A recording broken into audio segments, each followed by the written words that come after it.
All the good work that you do, and Amir Tashem, all the shlichus and the wonderful thing that you do will bring Mashiach right now. Thank you. Mazel Tov, Shaltil. It's a beautiful dinner. You should have a lot of success in Go Kosher. It's a lot of people are really thriving off it, and it should go well. And Mazel Tov. You're eating this wonderful, delicious dinner, and the only thought that comes to mind, I'm just wondering, is it kosher? Mazel Tov, Shaltil, on 20 years till 120. L'chail, l'chail. Mazel Tov. Want to say a few words? Actually wanting us to get the job done.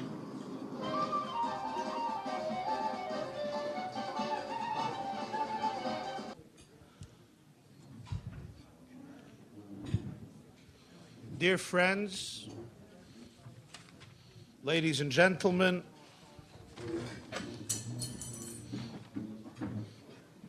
they tell a story about a Jewish immigrant from Poland who came to the United States of America, wanted to become a citizen of the States, but didn't know a word of English. How can you become a citizen of this country?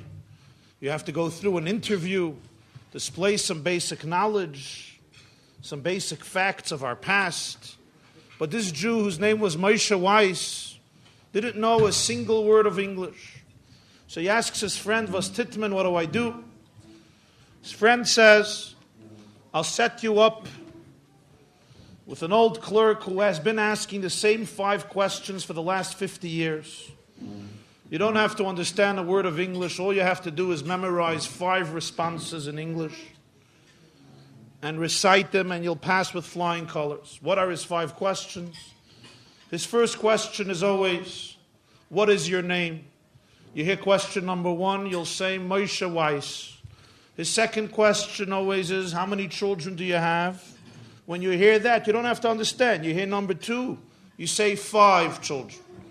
Question number 3, "How many states are there in the U.S.?" And you'll say 50. When you hear question number 4, which is, "Who was the first president of the U.S.?" you will respond, "George Washington." And finally, his 5th question has always been, "Do you have parents?" And you'll say, "Thank God, both." Okay? For 3 weeks, he's memorizing these 5 English responses in this order, anticipating with bated breath the great day when he might become a citizen of our great country. He enters into the chamber where the interview takes place, and this old clerk tells him, "I have a few questions to ask you." He nods his head with full assurance. Question number 1, this man asks the Jew, a Hasidic Jew with a shtreimel, with long side locks, with a long black coat. Question number 1, what was the name of the first president of the United States of America? Without skipping a heart's beat, he responds, Moshe Weiss. How many states are there in the U.S.? 5. How many children do you have? 50. Tell me, what is your name? George Washington. The man on the other side of the desk was an old Jew who understood exactly what is transpiring before his eyes. He tells him, "Zagmir, tell me, who is Meshuggah? You or I?" And he says, "Thank God, both."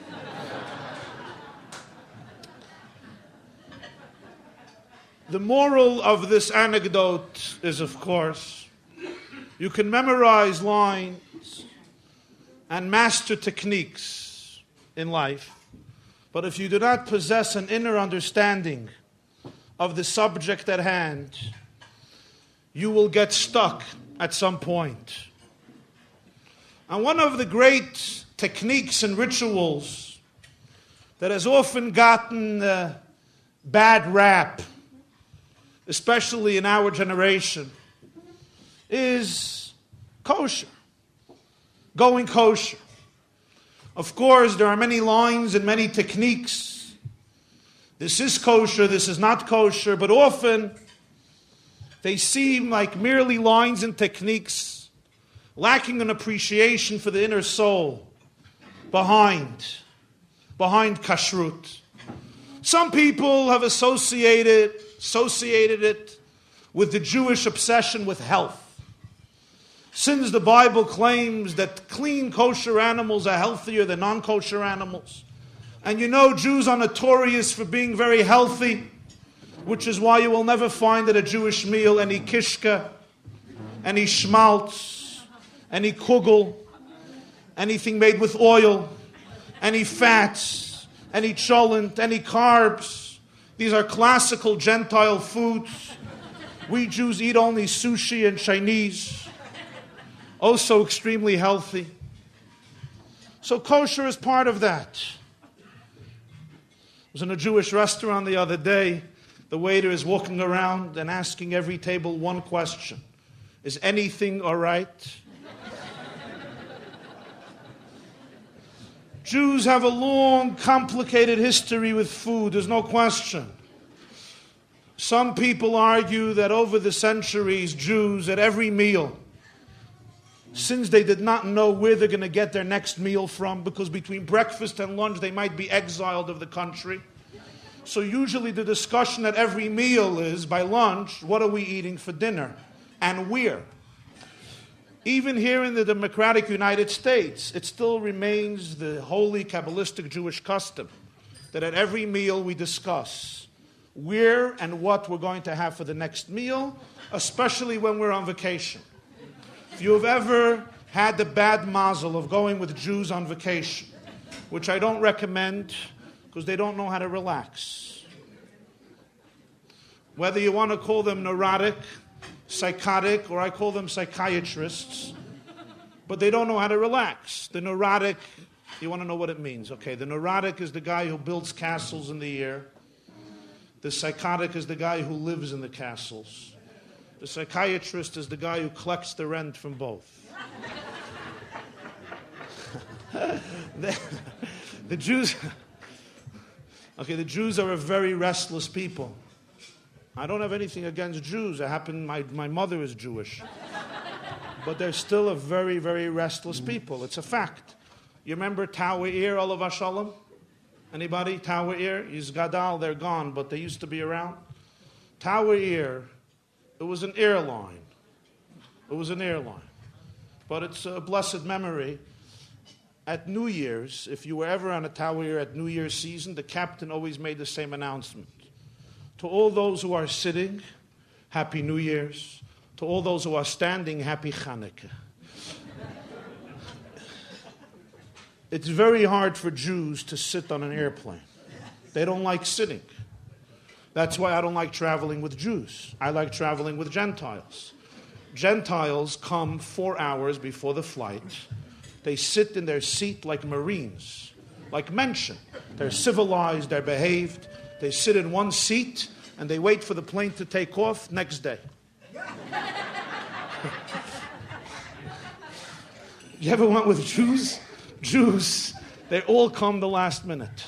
And you'll forgive me, kosher Jews are the worst. They come the latest and they're all opening compartments. They're opening because they come with 9 bags for a 1-hour flight. They come 9 bags. There's a gates, a flitz, a hack. Everyone, they're opening up and down. The poor Gentile's head. He's been having migraines and could have had an MRI for that price. Open and close, open and close, open and close. The poor Gentile who's a good man, an innocent man, is cursing the day he chose to go with El Al. And the Jew is still opening back and forth.